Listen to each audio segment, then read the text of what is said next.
Kicks on Court Weekly Recap is back, and I'm your host, George Kiel. I know you and I are anticipating Game 7 today, but before that, we'll give you the highlights of the best Kicks on Court week of the playoffs thus far. We'll also hear Nate Robinson share his favorite Kicks on Court moments of the season, and give you the rundown on Monta Ellis' best shoes of the year. So let's get right into it. Nick Swaggy P. Young. Most of us know him as Nick Young, but his swag was definitely on display on and off the court this week.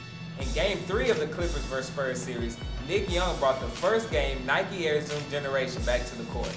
Now for those of you who don't know, this was the very shoe LeBron wore in his first ever NBA game, which happened on November 5th, 2003.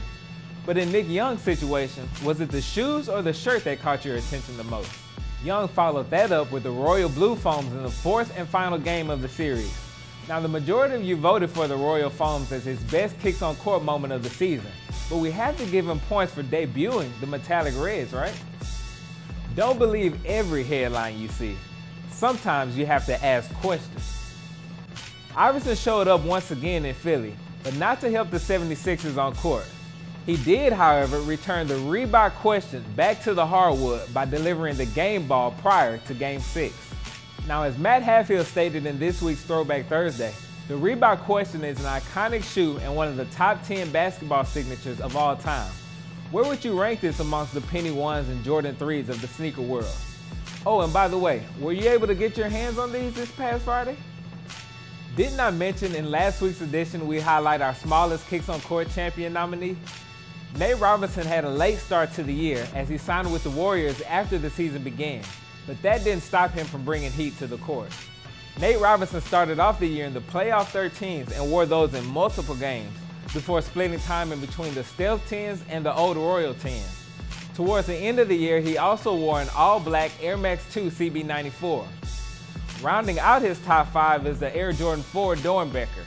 Now most of you don't remember him wearing these on the court, and that's because he actually debuted these in the Rip City Basketball Classic prior to the season.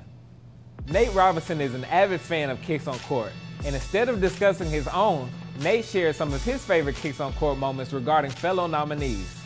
Well, I just recently was on the team with Monta for a little bit, and I seen he was just ordering Jordans.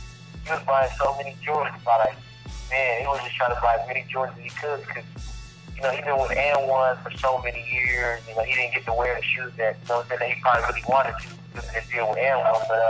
But he would have really well. He was with the Adidas for so many years. He had so many Jordans that he saved. But just, me and Monta, when shoes try to come out early and nobody got them, those are the shoes that we try to bring out and let everybody know that we got them.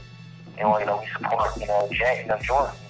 That's something that I'm looking forward to trying to wear. Hopefully next season, Jordan's off season, and hopefully Jordan can create some colorways that nobody got, so I can be on top of my game. Monta Ellis seems to be the favorite right now, and when checking his top 5, you quickly see why Ellis is on an island all by himself.